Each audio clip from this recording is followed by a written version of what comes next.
Mga balitang pantalang aming tinutukan, ihahatid namin sa inyo. Mula rito sa Northport Passenger Terminal Complex, ako po si Zeus Legaspi at ito ang Ronda Pantalan.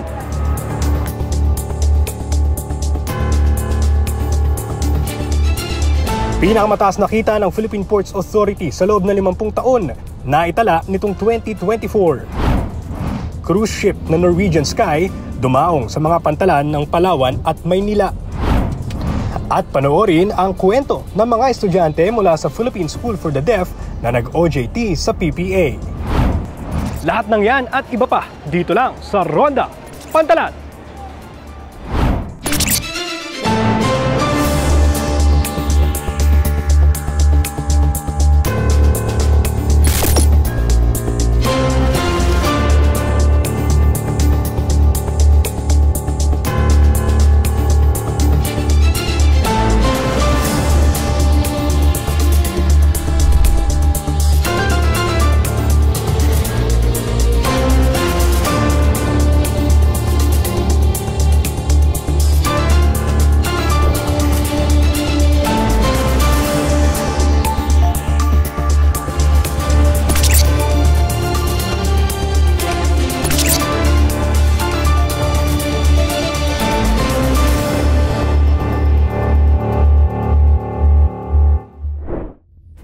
Nitong 2024, naitala ng Philippine Ports Authority ang pinakamalaking kita nito sa loob ng 50 taon.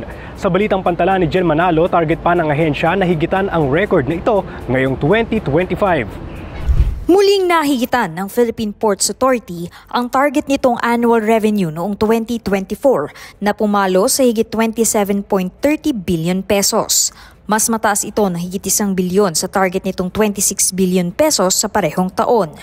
Ayon sa PPA, ito na ang pinakamataas nitong kita magmula noong maitayo ang ahensya noong 1974. Sinabi ng pamunuan ng PPA na isa sa mga nakapagpataas ng kita nitong 2024 ay ang maayos na pagpapatupad ng mga pulisiya at ang implementasyon ng Port Terminal Management Regulatory Framework o PTMRF na naglalatag ng mga regulasyon sa pagsasapribado sa operasyon ng ilang mga pantalang nasa ilalim ng ahensya. Dagdag pa ng PPA, tumaas ang kita nito mula sa wharfage dues. Tumaas din ang bilang ng mga cargo na dumaraan sa mga pantalan noong nakaraang taon nang nasa 6% para sa imported cargo at 17% naman sa mga exported. Ani ni GM Santiago, malaki ang naitulong ng mga hakbang ng administrasyon ni Pangulong Ferdinand Bongbong Marcos Jr. sa pagpapalago ng ekonomiya sa pagtaas ng kita ng PPA. Bilang isang government-owned and controlled corporation o GOCC, sakop ng mandato ng PPA na i-remit ang hindi bababa sa 50% ng kita nito sa national government. Para naman sa taong 2025, patuloy ang PPA sa pagsasagawa ng mga proyekto tungo sa modernisasyon ng mga pantalan sa iba't ibang parte ng Pilipinas. Gayon din ang kolaborasyon nito sa iba pang mga ahensya ng pamahalaan para makapagbigay ng serbisyo sa mga Pilipino. Jel Manalo para sa PPA TV. Sinalubong ng mga kawani ng Philippine Ports Authority ang cruise ship na Norwegian Sky sa mga pantalan ng Palawan at Maynila. Sa pagronda ni Emily Briones, alamin natin ang naging paghahanda sa pagsalubong sa cruise ship na ito. Pasado alas 6 ng umaga nitong Biyernes, January 17 ay malugod na sinalubong ang pagdating ng MV Norwegian Sky na kanya ring kauna-unahang pagbisita o maiden call sa ating bansa. Dumaong ito sa Pier 15 ng Manila South Harbor para sa isang araw na turnaround call sa Manila. Sakay nito ang 1,756 na turista na ang karamihan nito ay mga Amerikano para sa 11 araw na one-way tour sa Asia na nagsimula sa Singapore at nagtatapos dito sa Manila. Dumaong muna ito sa Puerto Princesa, Coron at Boracay bago nagtungo ng Manila South Harbor. Napag-alaman na may 853 na crew ang naninilbihan dito kung saan ay 70% nito ay mga Filipino. Bago dumating ang naturang cruise ship, lupus ang paghahanda ang sinagawa ng Port Management Office ng NCR South, katuwang ang Asian Terminals Incorporated at mga ahensya ng gobyerno Kabilang na ang Department of Tourism, Bureau of Customs, Bureau of Immigration, Bureau of Quarantine, Philippine Coast Guard, at iba pang service providers magmula sa pagsasaayos ng Eva Macapagal Cruise Terminal, paglalagay ng mga X-ray machines, pagtatalaga ng mga booth, pribadong sasakyan, at mga taxi para sa mga pasaherong bababa, hanggang sa pag-asasaayos ng mga daloy ng trapiko sa loob at labas ng pantalan, gayon din ang pagtatalaga ng mga canine dogs. Dahil nga ito ay may recall ng nasabing cruise ship sa ating bansa, naimbitahan ang port manager ng PMO NCR South na si Miss Catherine Esto para sa isang traditional plaque exchange ceremony, kung saan nagpalitan ng plaque sa pagitan ng master ng MV Norwegian Sky na si Captain Marco Spingardi at kinatawan mula sa Philippine Ports Authority. Ang MV Norwegian Sky na pag-aari ng Norwegian Cruise Line ay isang Sun-class cruise ship na inilunsad nitong October 6, 1996 sa dati nitong pangalan na Costa Olympia.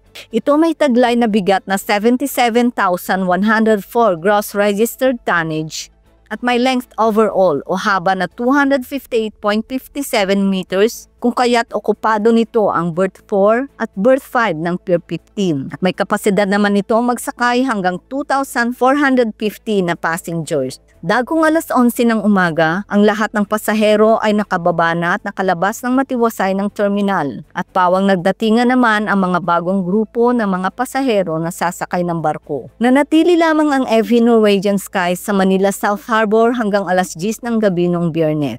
At maglalayag muli ito sa panibagong paglalakbay ng 10 araw na one-way tour sa Asia para sa mga bagong sakay nito na may bilang na 1,925 na passengers na magsisimula naman dito sa Manila at magtatapos sa Keelung, Taiwan. Experience ko ito sa port, well-maintained, malinis, yung mga tao, matulungin, tapos yung transition from cruise ship sa port, smooth.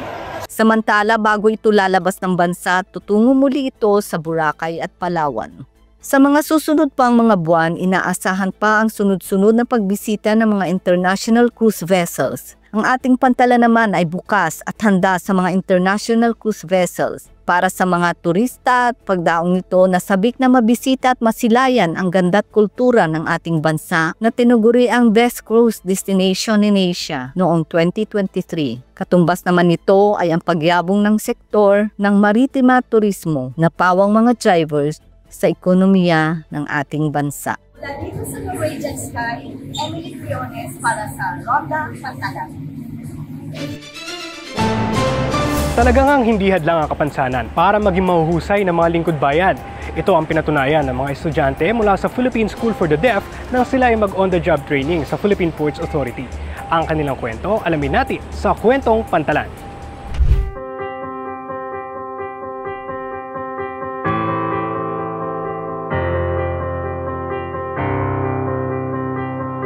Important kasi yung mga deaf at hearing equal lang. So same, pag deaf ka, proud ka, hearing community at deaf community pwede magsama, equal lang.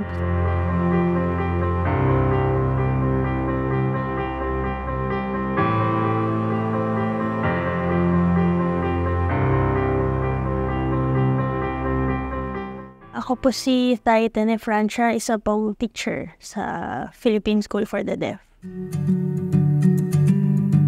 Actually po may isang parent ng isang estudyante sa grade 12. Nagtatrabaho din po siya dito. Nag-usap sila ng coordinator ng work immersion. So, nakapasok po yung 6.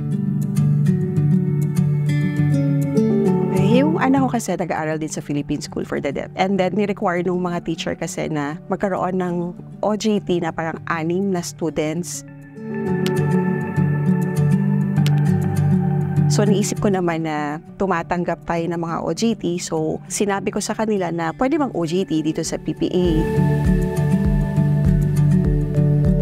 Well, ang OJT program kasi natin is open yan sa lahat, no? Regardless of the condition, no? Lahat ng gustong magkaroon ng internship sa PPA, binibigyan naman natin ng pagkakataon. Nagkataon lang na meron tayong coordination with them nung sumulat sila sa atin, yung ating Philippine School for the Deaf. Meron nga silang ATRs na mag-render sa ating school. Winelcome naman natin sila dito.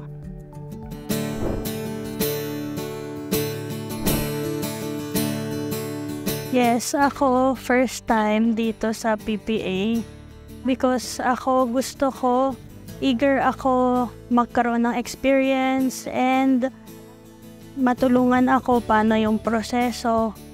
Ako din tumutulong sa pag-sign. So equal lang kaming nagtutulungan at masaya. In spite of they are physically, sabi nga natin ay deaf, pero they were able to deliver yung hinihingi nating trabaho sa kanila.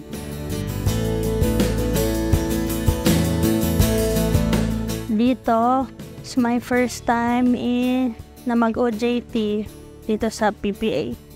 Gusto ko mag-training dito sa Excel and Microsoft Word because yung nanay ko wish niya magtrabaho ako dito. And yung parents ko magiging masaya at ina-encourage nila ako. So sa buong life ko, tinatry ko magtrabaho.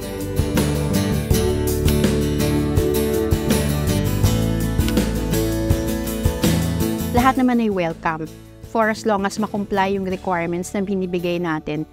And it's our extended assistance sa ating community, specifically dun sa ating educational institution na willing na mag-OJT or internship dito sa ating ahensya.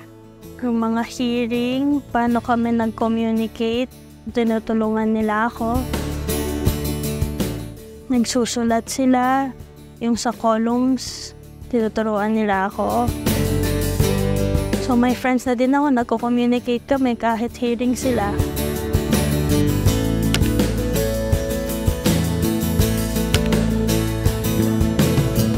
Yung experience ko dito, tinutulungan nila ako. Tapos may mga natutunan ako sa Excel, sa paggamit ng data. So na-appreciate ko na nakapagtrabaho ako dito.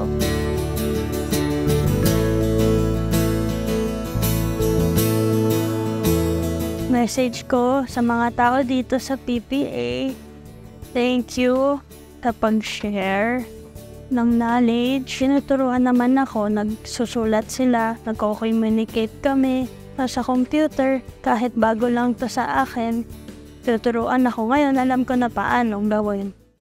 Para sa akin, masaya ako kasi may mga agency like PPA na nakikater sa mga PWD. So, alam ko na yung anak ko, in the future, meron siyang mapupuntahan.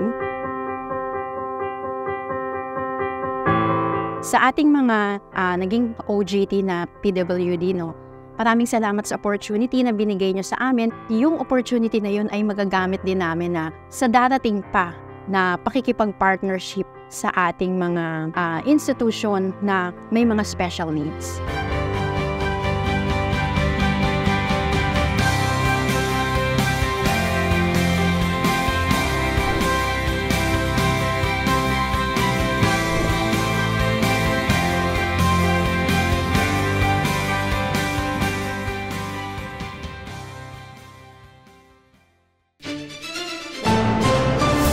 Isang nakaparadang SUV ang bigla na lamang nagliyab sa parking area ng Calapan Port. Ang posibleng dahilan alamin natin sa pagronda ni Nico Asedera.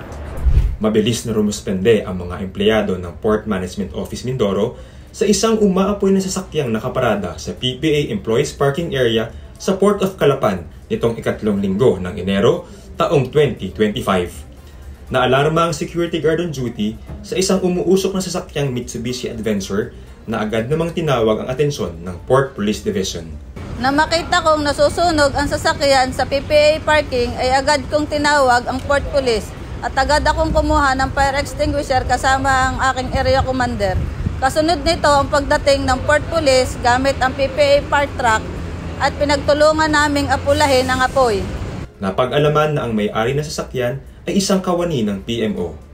Dahil sa agarang aksyon ng mga duty Port Police officers at emergency response team, gamit ang PPA fire truck at fire extinguishers, naapula ang apoy sa loob lamang ng 2 minuto. Ayon sa inisyal na investigasyon, maaring ang naging sanhi ay faulty electrical wiring na nagdulot ng short circuit na siyang naging dahilan ng pag-apoy. Kinamenda ni Port Manager John Gabriel M. Manansala na aktwal na na-witness ang insidente ang kahandaan ng mga tauhan ng PMO at ng mga kagamitan tulad ng PPA fire truck at mga fire extinguishers. Bukod dito, kapuri-puri ding walang naitalang nasaktang tao o napinsalang kagamitang pagmay-ari ng PMO. Mula sa Port of Calapan, ako po si Nico Asidera para sa PPA TV. Samantala, full support naman ang mga kawani ng Port Management Office ng Davao sa isinagawang fluvial procession sa Sasa Port nitong Miyerkules, January 15. Ang prosesyong ito kung saan sinakay ang imahe ng Santo Niño sa isang bangka ay idinaos bilang simbolo ng pagpupugay at pasasalamat ng mga patron nito. Ang speedboat ng Philippine Coast Guard kung saan isinakay ang imahen ay sinundan ng isa pang mas malaking bangka na naglalaman ng mga patron ng santo. Pero bago pa man ang mismong prosesyon ay isinayaw muna ang imahen sa pantalan ng Sasa. Nagsilbi namang katuwang sa pagpapanatili ng seguridad sa nasabing programa ang mga empleyado ng PMO Davao. Ang pista ng Santo Niño ay opisyal na idinaos 4 na araw matapos ang fluvial procession sa Davao nitong January 19. Sinasabing isa ito sa mga pinakamalaking religious festivity sa bansa. At yan ang mga balitang amin nakalap sa pagronda sa mga pantalan sa nagdaang linggo. Manatili nakatutok sa social media pages ng Philippine Ports Authority para maging updated sa mga kaganapan sa pantalan. Muli, mula rito sa Northport Passenger Terminal Complex, ako po si Zeus Legaspi. At ito ang Ronda Pantalan.